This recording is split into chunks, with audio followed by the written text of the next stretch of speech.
vertical on YouTube. And so I wanted to have a little bit of fun and I wanted to talk to the clinicians, the therapists that are going out into the field. And if you know of any psychology, counseling, social work, clinical students that are working in the field, I would definitely recommend that you refer them to this video because I know sometimes as a student and also me being a past supervisor and doing things with students in training is that sometimes they don't learn about things until they get into the field. And I wish that more professors that can share their real life experience can actually share with these students what to do when you are in particular environments. So I want to take you back, I'm gonna say about 8 years plus. And I had I'm gonna say the luxury because I enjoyed what I did. I was a clinical psychologist for Department of Mental Health down here in Los Angeles County. Now, the portion that I went into in terms of work was that I was working in collaboration with the Department of Probation, aka Juvenile Justice and Corrections. And so I initially was placed in the juvenile camp that was super far away in Lancaster. Worked there for about a year and a half. The work was fine. The drive took me out. It was 2 hours going, 2 hours coming back with 10-hour shifts. It was also known as a 410 shift, which means that you work 4 days a week, 10 hours. Because I got tired of the drive, I started doing overtime at juvenile hall. Wasn't really feeling juvenile hall, but I really didn't feel like making the drive. That was probably mistake number one.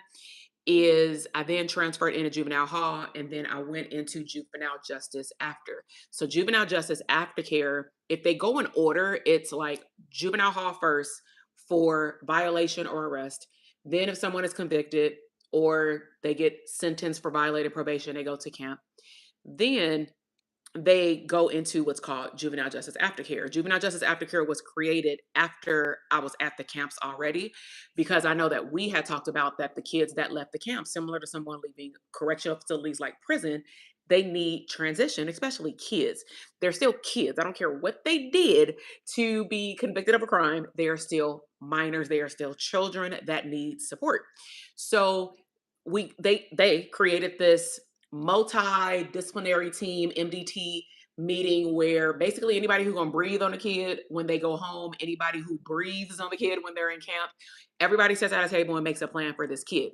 So once I got into that program, we started having trainings from Department of Probation. And one of the trainings that we had to get cleared from actually, I believe, the Sheriff's Department of Los Angeles was like safety training. So we had a variety of safety trainings. We had a variety of gang interventionist trainings because we had to learn about the different gangs. Because in aftercare, you are using your own car and then you are driving out to wherever the locations are. Okay, so with that in mind, speed up the story. I was trained the following. So these are some things that you want to consider if you are going out into the field. I'm going to start with your ID badge. I should have brought props, but with your ID badge, they encourage you have your lanyard that says the department that you're working for, have your county ID, because if we're dressed in casual clothes, we tend to get mixed up with, as a mental health provider, actual probation officers, parole officers, and then the community will look at us in a particular way and not be very welcoming versus, oh, that's somebody counselor kind of thing. So we are instructed to wear our lanyard either around or at least have it to show somebody at the door. And then we also are taught to either keep a copy or your physical driver's license in there because they're always preparing you, unfortunately, for an emergency. Also, we were taught that because we have a lot of intake forms to do with the kid, let's just say worst case scenario, we were unable to go to the facility because that was ideal. We go to the facility that these kids are being housed at for juvenile camp. And then if we can do the intake there, go and visit the parents or talk to the parents on the phone before we meet the kid, then once the kid comes home, they already know who we are. That's ideal. But that wasn't the beginning of this program. So, with that in mind, there are 15 pages, right, to do an intake. The goal when we go out to these houses, y'all, is not to take a stack of paper so that we're fumbling through the paper at somebody's house. For me, I become very familiar with the paperwork. I then decide how I want to ask the questions. I create a miniature version of those forms and only really bring in the signature forms. Outside of that, I only bring in forms that have a lot of check boxes where I have to ask a lot of questions related to like substance abuse and or substance use and all those things. So beyond the paperwork and the badge, they also teach us to have a couple of dollars in our pocket just to have, not to say that we got to use no payphone or anything. Like, what is that? But they just say have a couple of dollars just so that you don't have to keep going back and forth in your car. Another thing that they taught us is in terms of parking. This is going to be really important to this tea time. So, with parking, it is vitally important that you make sure that you face your car facing toward the direction in which you need to leave. Okay. So, then when you go into the home, you need to, without making it so obvious, look to see if there was an emergency, how could you get out? And I'm just like, now, if this ain't a way to scare somebody and working in the field, I don't know what is, but I get it. You got to do it. So here's the situation. I was unable to do an intake with this 16, 17-year-old individual before they left the facility. So when they got home, I had already talked to the grandmother, even though the primary caregiver is the father, but the grandmother is, the father gave consent for me to pretty much do all doings to the grandmother. Okay. So the father is also around my age group. That is really, really important. So when I get to the house, I make sure to follow. By that point, I've been in the field for about a year. So, like, I know the stuff like the back of my hand. And a lot of these kids lived in areas that I grew up in. So that definitely helped. So I drive up and I realize that we're already in a situation because we're in a cul-de-sac. So I'm like, okay, let me turn around my car, park my car. I usually don't park it right in front of the house. But in this instance, I was only able to park it like one house down. They tell you don't park it too far, but I was like one house down because there was like no parking. Now I get out the car. I have on jeans, tennis shoes, a nice, cardigan shirt like this or whatever, have my badge. But when I pull up, if I could just keep it a buck and like talk regular, right? It's a lot of the homies outside. Like if I was at home, I ain't gonna say the word, but it's a lot of my peoples outside, right? And they're about my age, if not older. And so when they see me, most people don't think that I am a therapist, that I could be a psychologist. I don't know why. I guess these people are old white men that are ugly. I'm not sure.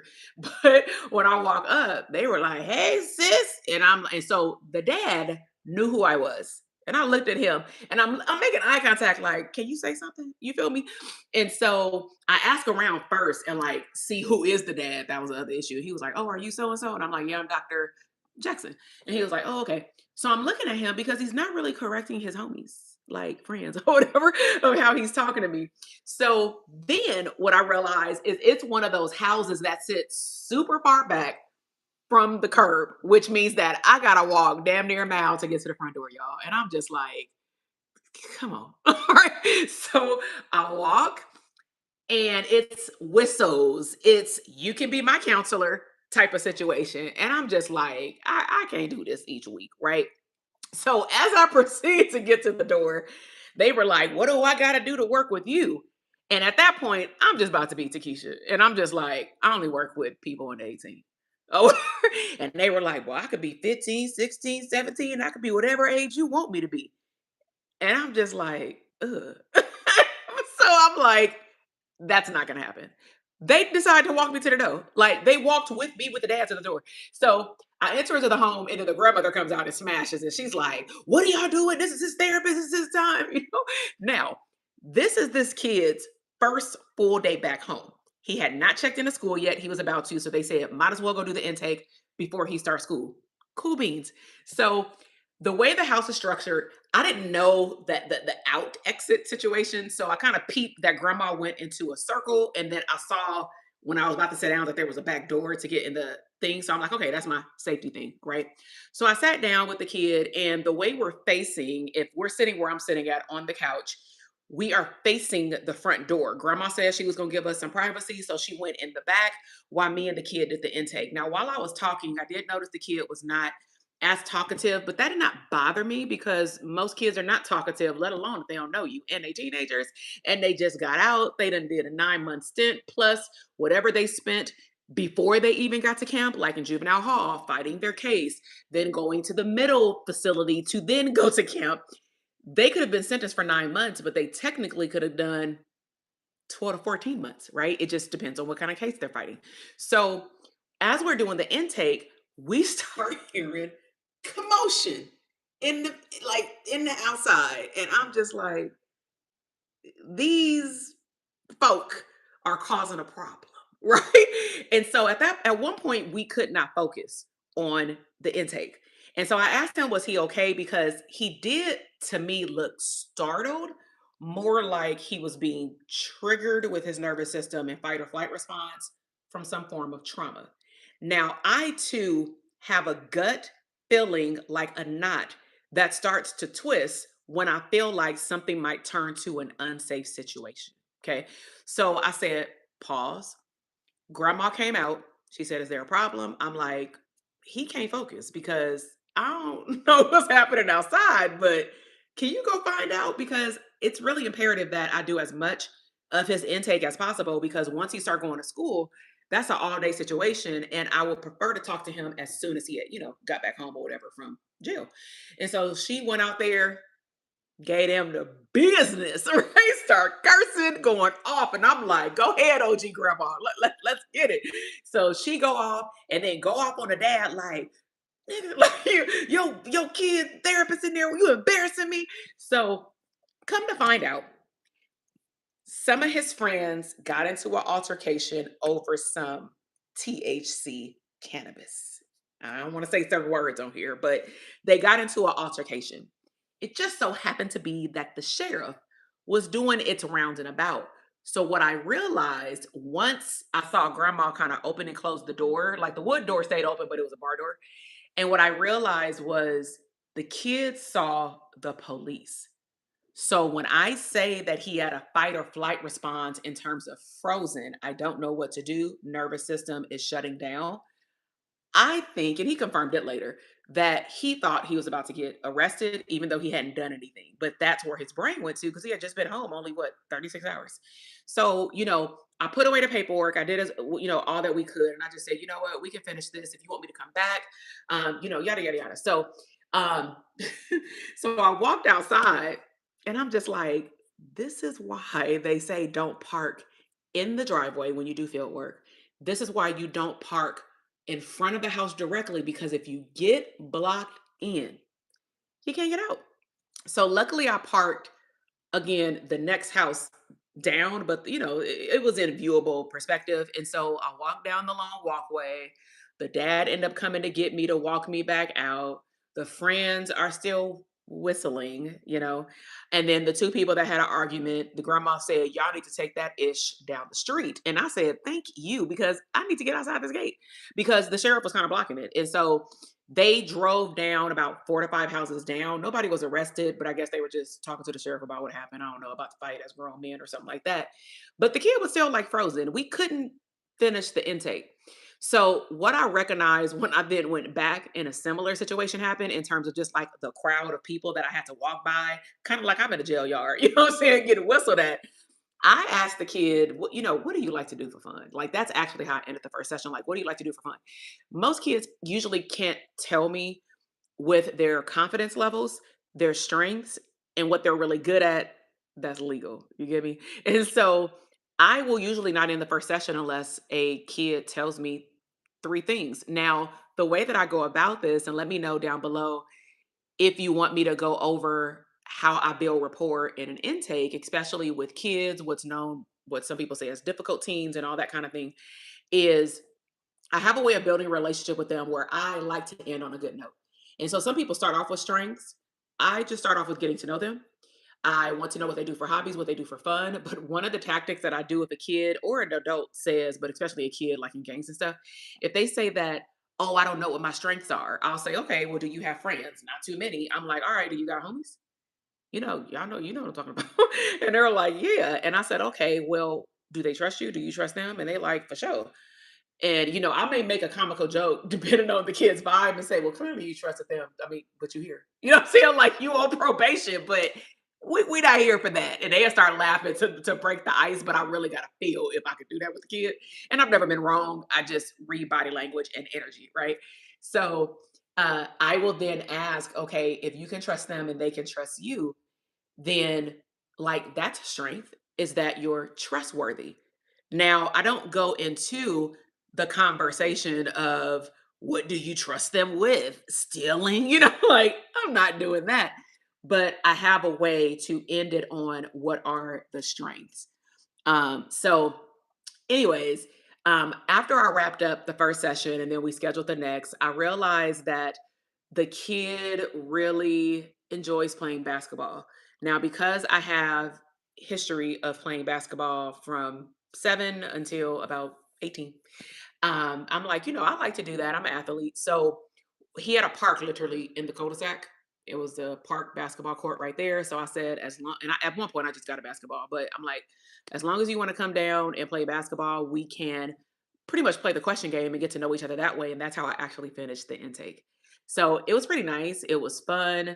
The kid got to know me. We worked together for a couple of months. But another reason why I also strategically did not continue to meet him at his home and the grandmother agreed was because there was too many distractions.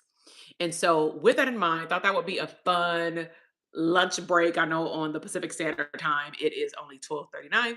On the East Coast, where a lot of our community is, it is almost 4 o'clock. But I wanted to speak directly to clinicians in training, licensed providers who work for community agencies, and grad school students who like to hear case studies like this. And so, if you would like me to do more of these, of talking about what it was really like to work in school settings, community settings, correctional facilities, nonprofits, and, anything in between, I worked a lot with teenagers. Just let me know. But wanted to hop on here to go live. Hope you enjoyed it. Subscribe to the YouTube channel. There are plenty of business videos there for playlists like solo practice, group practice, digital products, speaking consultation. Pretty much, I take you through how to build a profitable private practice. And then we have a program for that, but there's a lot of education on my channel. Then, once you get a sturdy foundation, you go into how do I scale my expertise, ideally at the easiest level with what I know best, which is our clinical scale information. And then of course you have the elite coaching mastermind, which focuses on group practices, but I try my best to divvy up all of that information and videos, tutorials, and master classes into distinct playlists. So all you got to do, go subscribe to the channel, go to the playlist and binge watch away. I will talk to y'all later. All right, bye.